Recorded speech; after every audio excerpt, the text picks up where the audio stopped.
Welcome back to the show, guys. Today we have another episode. The one, the only, the California Sober Baby. Gonna change the name soon. Not sure what to call it. I'm thinking just the Mo Show. The Mo Show.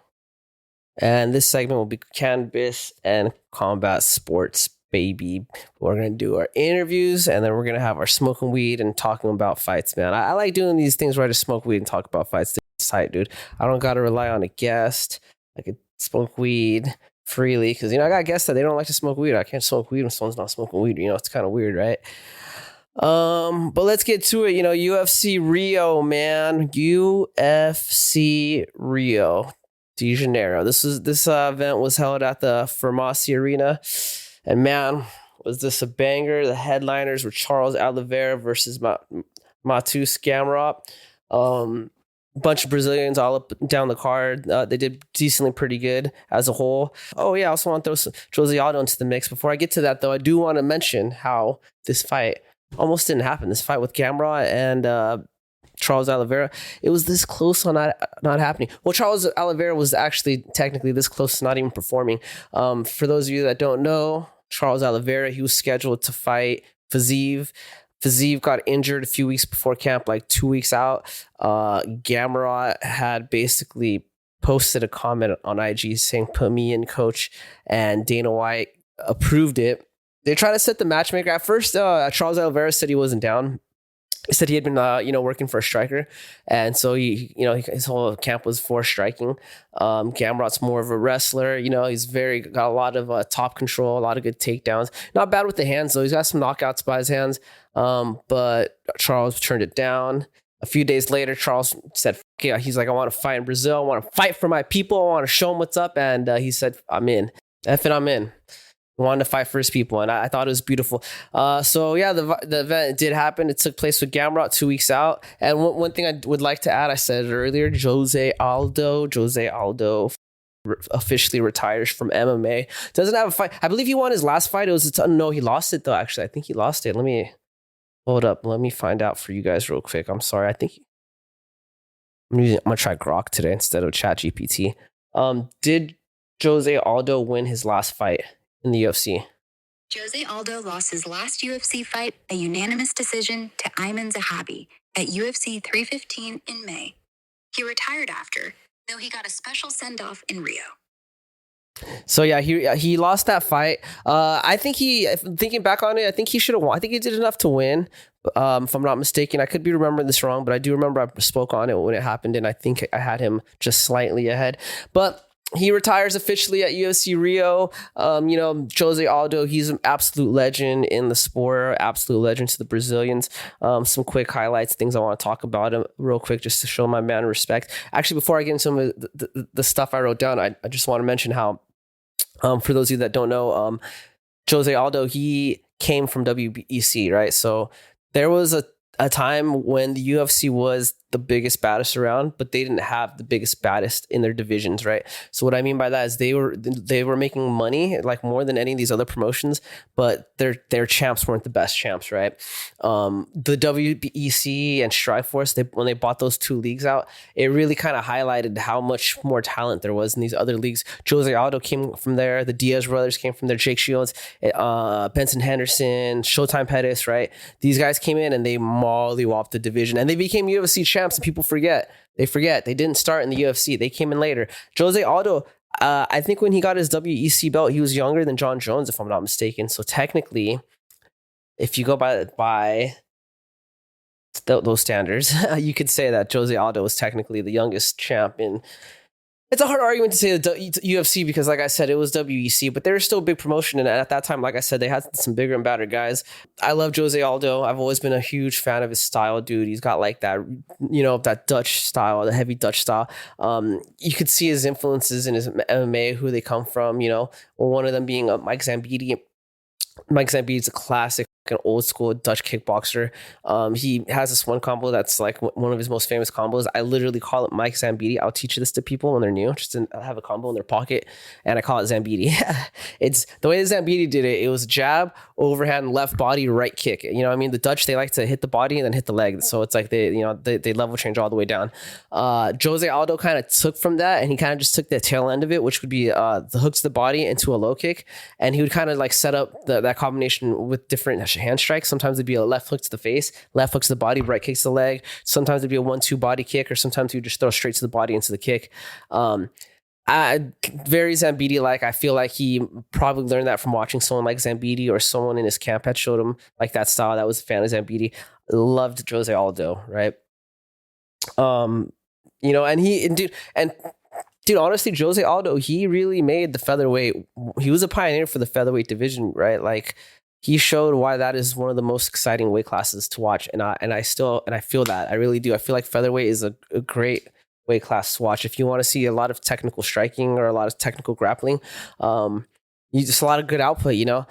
He had 9 title defenses with, if you combine his WEC and UFC career. What else? He fought in featherweight as well. Yeah, I mean, you know, he made featherweight what it is, dude. You know, without him, we wouldn't have Ilya, we wouldn't have a Max Holloway. You know, Volkanovski, he came before all those guys, right? He really made that weight class what it is today. And his low kicks, bro. His low kicks were crazy.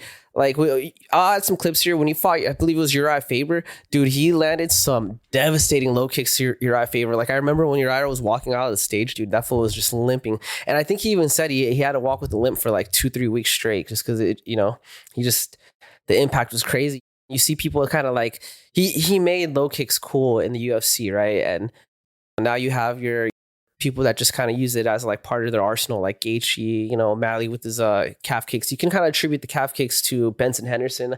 I think he was the first one I ever saw to do that in MMA. But you know what I'm saying? Just low kicks, right? We love the low kicks. Charles Oliveira, man. I mean, Jose Aldo, man. He made Brazil's striking become really big. You know, like, a lot of people look up to Jose Aldo in Brazil. I think he's called like the Rio King, if I'm not mistaken, or the King of Rio, I believe is his nickname. But anyways, I'm kind of rambling. I'll probably have to cut that last part out. This is why it's hard for me to make these things 30 minutes, man. But anyways, let's get into it, man. Insert Aldo videos here.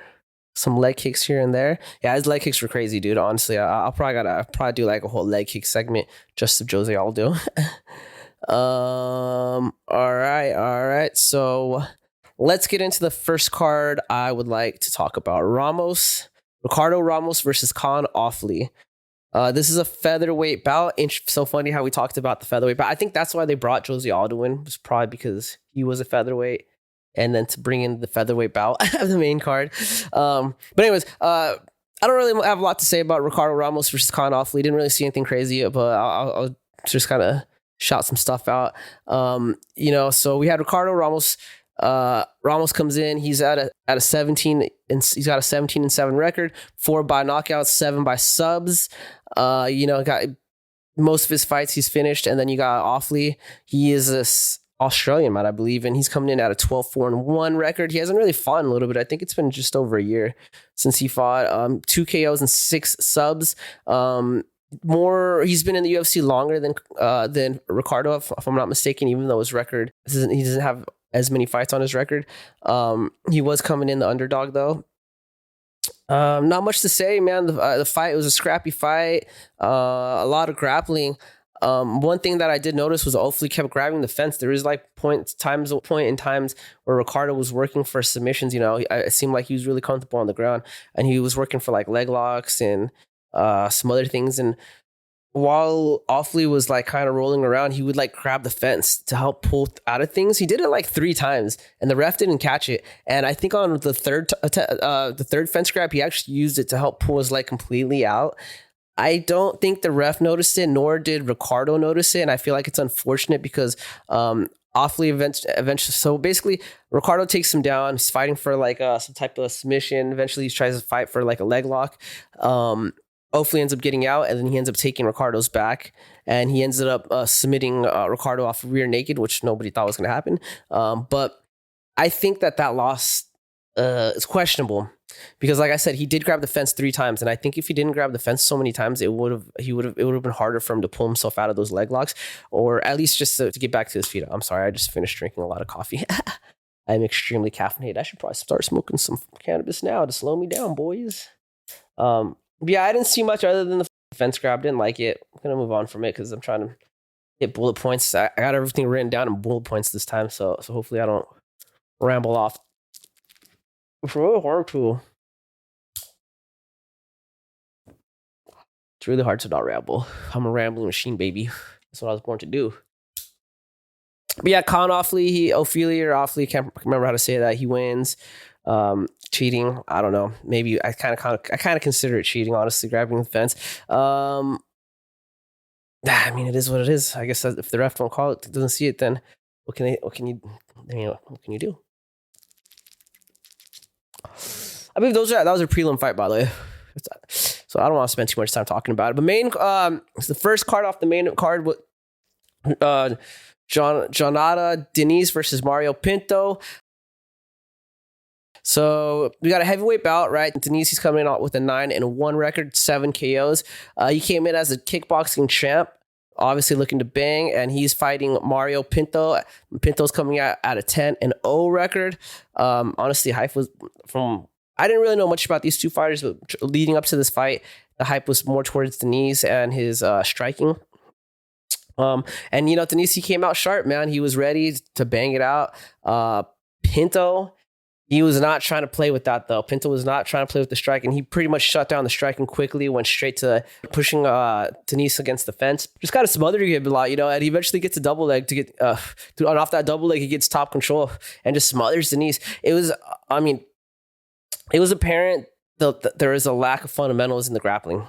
You would know that just knowing at his record. You got a kickboxing guy versus this other MMA type guy, but you would think that you wouldn't think that Denise would work more on his grappling coming into this fight. Especially, he's the Brazilian, bro. Denise is a Brazilian. He lives in Brazil. He grew up there. He has access to really good, affordable jiu-jitsu. You know what I mean? It's but I love when they come out striking though, because it's honestly, when you see a Brazilian striker, you already know that he has the ability to become a good grappler just based off the people around him and where he's from.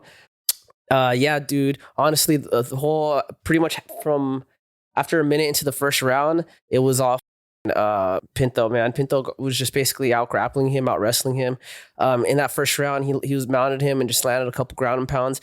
And the second round just basically started the same way the first round ended.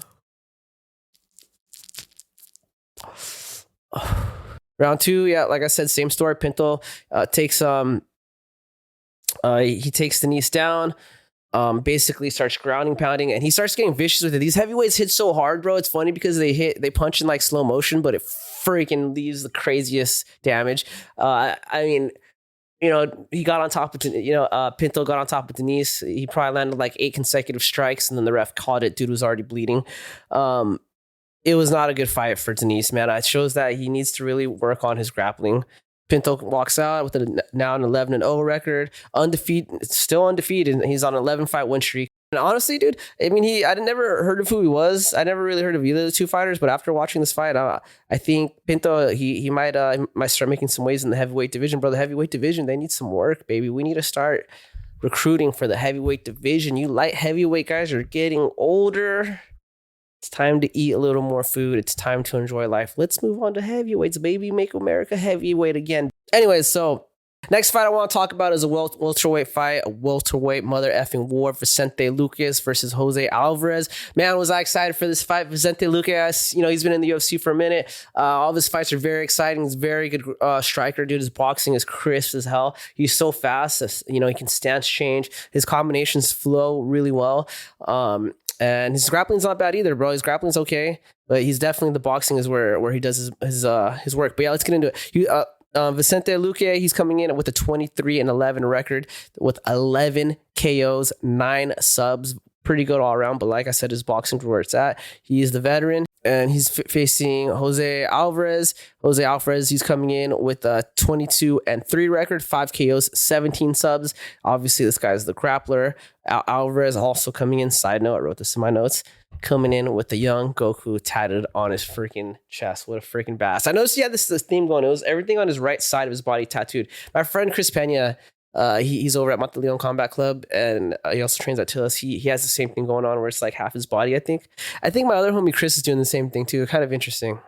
Yeah. Anyway, but he had a little Goku right here from the first Dragon Ball on his chest. It was cool. A lot of people from my generation, we got into this because of Dragon Ball Z or Naruto, but mostly Dragon Ball Z. So that was cool to watch. Anyways, just something I noticed, guys. Round 1, Luque, he's pretty on point, switching stances, like I said, bro. His boxing was crisp. He was a shorter fighter. He was noticeably shorter. I should have wrote the difference, but I didn't. He was a shorter fighter, but he was coming in with straight punches, and he was landing pretty decently. He was fast, too. I feel like his combinations, and his crispiness was kind of making Alvarez like second guess his like how he wanted to return. The other thing I noticed is Luque was really good at returning fire. That's really what was messing up his opponent. Like right from the beginning, Alvarez would land a kick or something from the outside, and Luque would come in off like a 2 or 3 punch combination. Boom, boom. Like you could tell the second he gets touched, he just comes in, shoots fire. And Alvarez just couldn't he couldn't keep up with that, dude. He couldn't figure out a game plan with like being able to, honestly, for something like that, you should probably just try to stick to combinations, right? Just don't give him the opportunity to come forward, or try to trick him, right? Throw a short combination, try to slide out, and then continue the combination off the slide, But yeah, but he, first round, it looked like Alvarez was doing good. It looked like, Luque was doing good, but at some point in the round, I think a minute left in the round, Luque or Alvarez clips Luque with the hook. All right, like a clean ass hook, and the thumb part of the glove, his actual physical thumb, it like hit Luque in the eye, right? His right eye to be exact, right? So he threw like a hook, boom, hit him in the right eye. He takes the knee. The ref stops the fight. He gets like a minute and 40 to recover, and at some point the ref reviews the tape, and it shows that it was with the thumb, but it was with like the knuckle. So the thumb wasn't pointing out; it just hit with that knuckle from when you make a fist, and it went straight in his eye, dude. It looked like it did damage. In my opinion, a little controversy. In my opinion, and this as well as which announcer was it? What's the British guy's name? Let me ask Grok real quick. Grok knows what's up. Who is the UFC reporter that's British? Michael something. Dude, Grog is taking forever. That'd be Michael Bisping. Michael Bisping. Yeah, Bisping. Sounds right? Yep. Yeah, so Michael Bisping, he was one of the commentators, and he was in agreement with such as myself, as if we were having a conversation with each other. He just read my mind because great minds think alike. But he was against the stoppage because he was like, it's a legal strike. So it's either you can continue or you can't. If you get hit with a legal strike, even if it's in the eye, it's legal. If you gotta go stop the fight, then it's done. There's no 10 count. There's no 5 minutes or whatever, right? They gave Vicente Luque like a minute and 40 while the ref kind of was discussing it, and then he just said, "No, it's a legal fight." They had a doctor check it, I think, and then back to business. I think, in my opinion, it was the right call. I mean, they shouldn't have even stopped it, but it's hard to know in the moment, right? So I think the ref did what, I think it was the right call. Luque was kind of confused. I think he really thought he got poked in the eye, but like I said, it was just that knuckle. The fight continues. Luque, clearly his eye is damaged. It looks bad. Also in this fight, I noticed Luque, he was doing a good job being the aggressor. Like he was constantly in Alvarez's face, constantly returning fire, constantly throwing combinations. He was the dog in this fight. He was being the bully up until the point he got hit in that eye. And dude, I don't know. I mean, that was it, dude. And then round 2 starts. Alvarez, he flips the script. He knows he hurt Luque. He basically starts going first. He starts landing more. He gets a takedown, fully mounts Vicente Luque and just starts mollywopping him with ground and pound. Luque just can't get out of it, bro. He's taking a beat down, bro. For that whole fight, for that whole second round, he was just taking a beat down, and he just was accepting positions. There was times where he tried to like get up or scramble, but it was rough, dude. He was mostly, just eating it. I think, in my opinion, that was a 10-8 fight, bro. It was really bad. Alvarez was dominating. He looked like a mother. In between, after round 2 into round in between 2 and 3, Alvarez looks I mean, Luque looks defeated mentally, right? And his corner asks him how he's doing, and he tells him about his eye. He thinks his eye is messed up, and he kind of like says he doesn't want to go out, like he doesn't really want to fight, dude. He's got his head down, and he's not even looking at his corner or anything.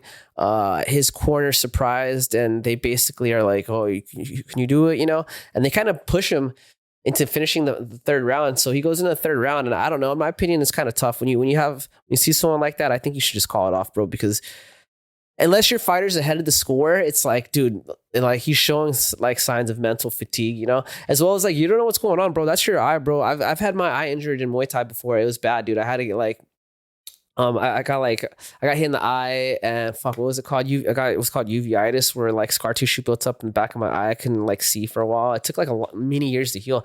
Yeah, it was bad. I couldn't see for a while. And when my sight started coming back, I remember like things were so bright because my pupil was like couldn't dilate properly. So for a while, I remember just looking at bright colors would hurt. It was crazy. It's scary, right? I literally was like, I don't believe in God. I don't believe in really Buddha or none of that. But I was like, God, Buddha, Satan, whoever the fuck is out there, Allah, if you can just not make me blind and fix me, I will stop doing Muay Thai. I will not do that anymore.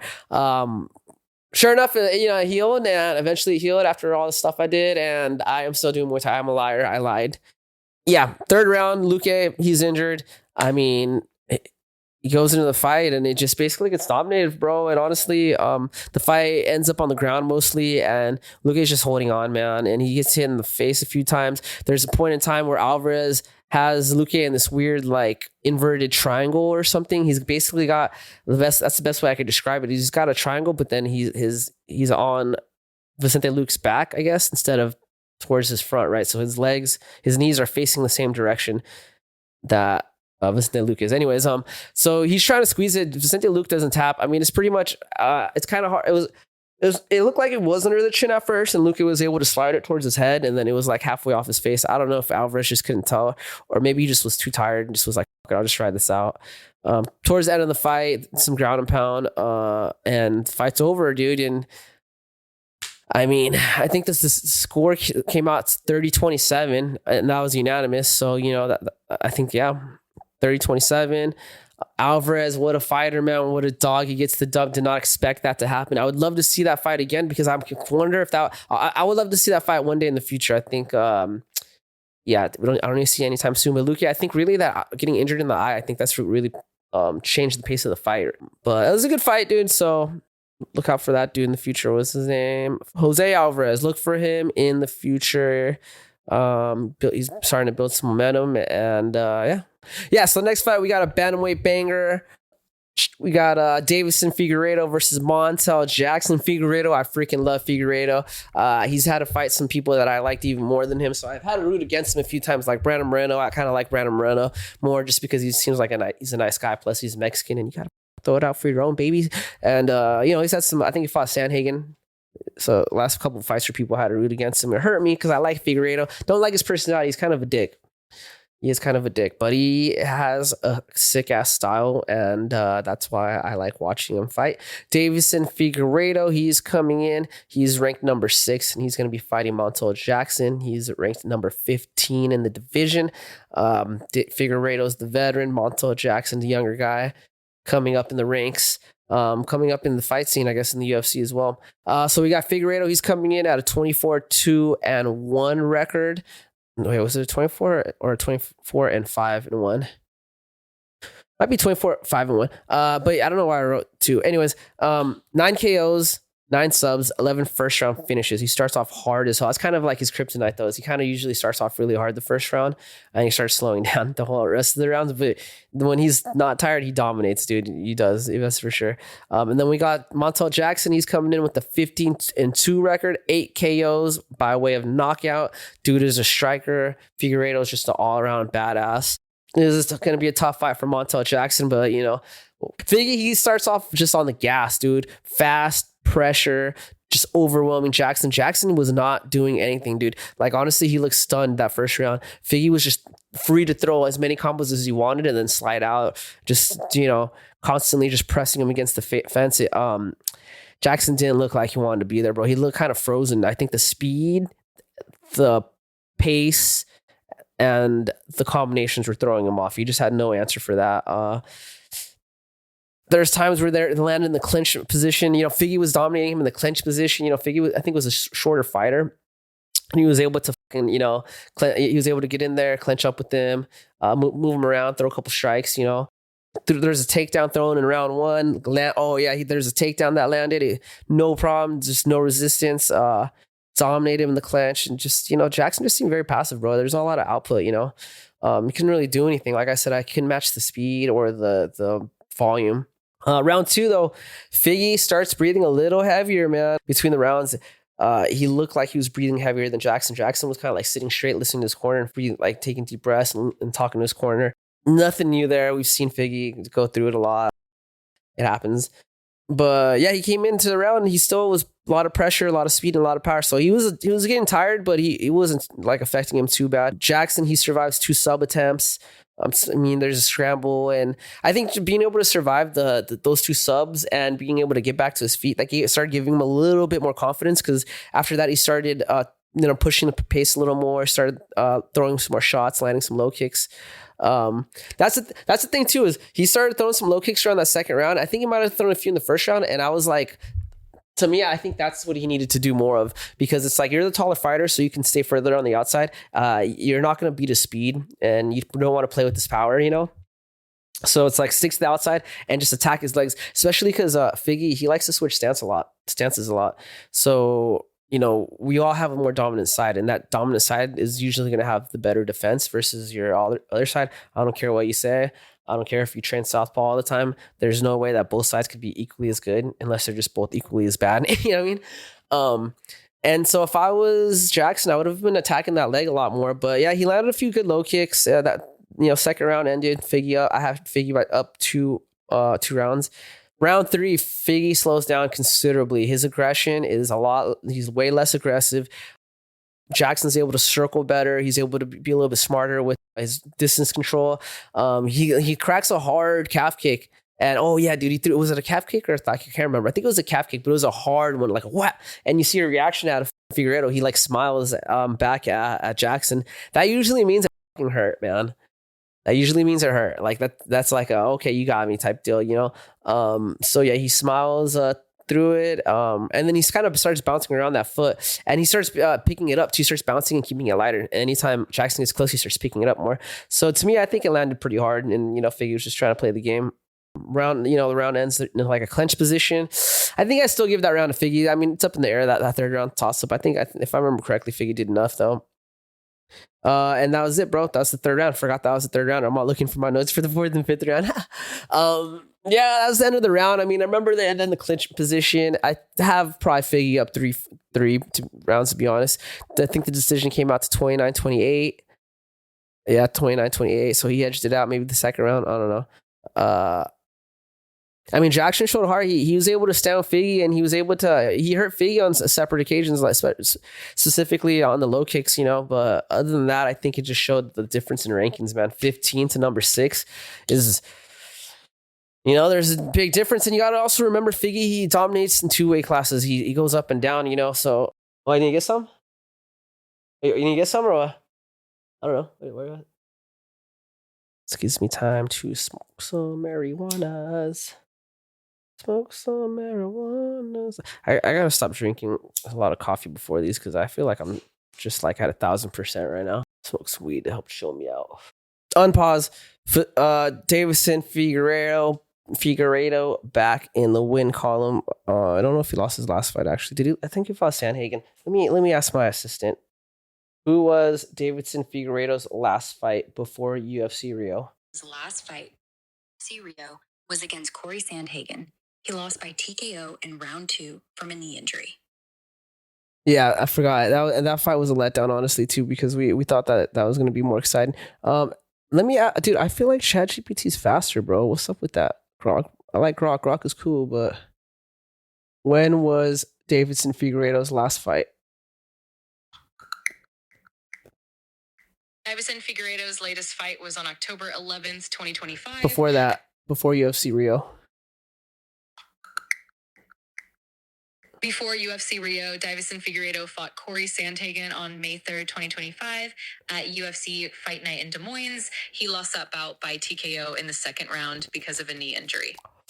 I think ChatGPT just works better, dude. I'm just gonna start using ChatGPT. I'm gonna delete Grok, dude. I like Grok. You got cool personality. I love it, and I like that it can distinguish voices better. But I think ChatGPT is just faster and gives you the better information. But anyways, like I said, Davison Figueiredo, he fought Corey Sandhagen. He got the L. I believe it was a knee injury is what happens. But I think he was getting rocked anyways, regardless.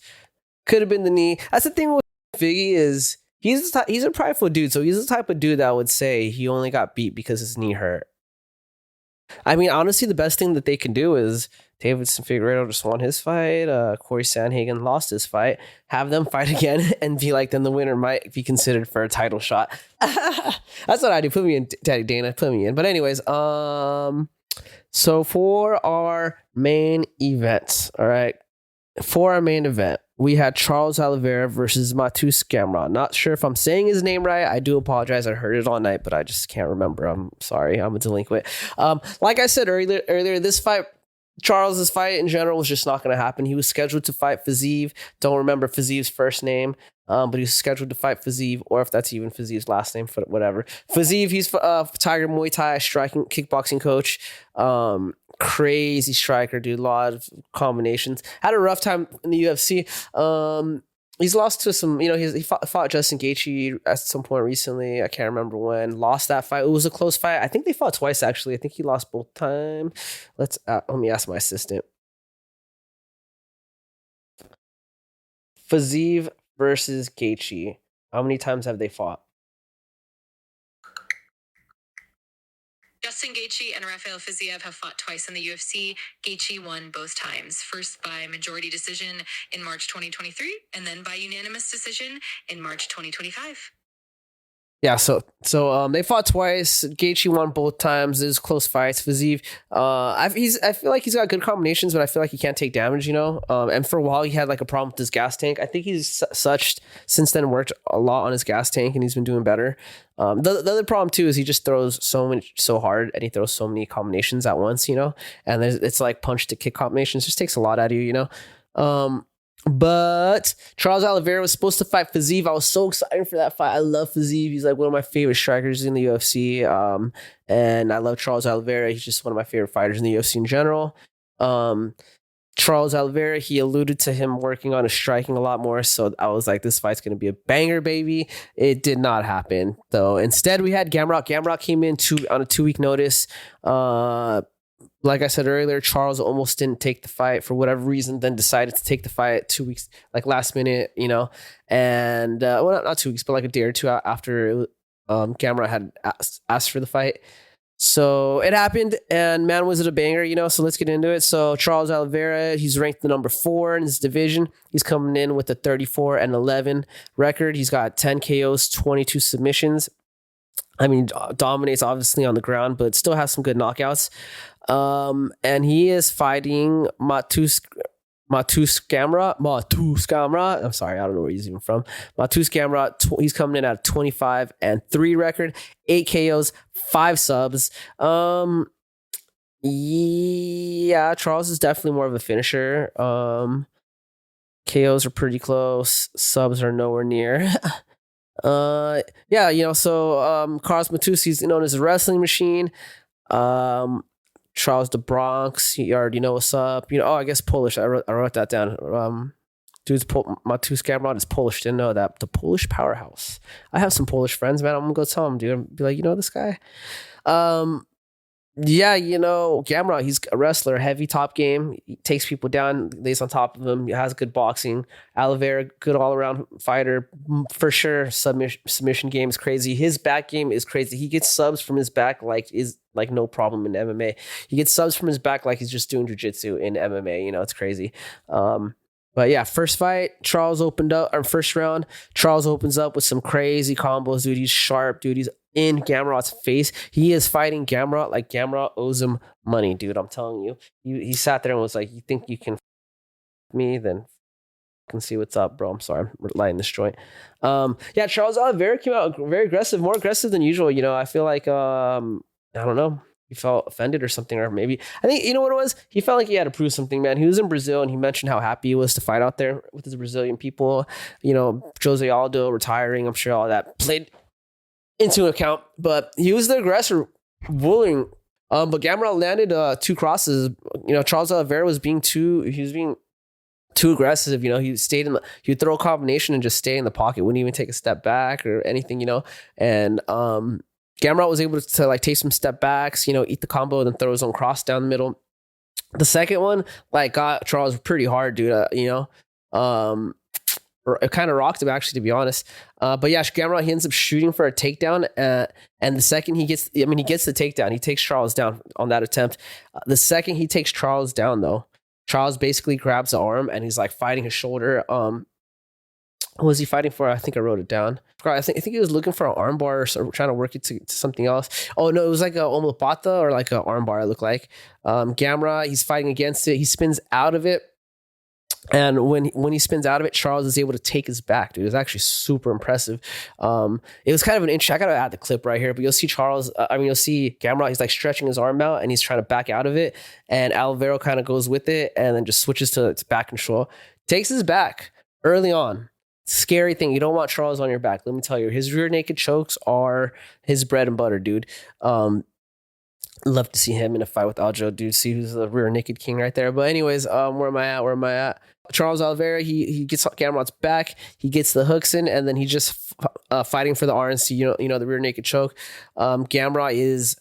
He looks scared, bro. I'm not gonna lie. He does not like this position. You know, Charles is yanking on his head. He's like trying to slide his hands in.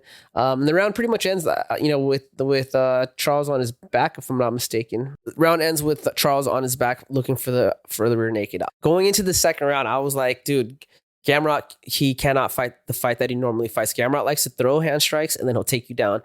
After seeing what I saw, I was like, all right, dude.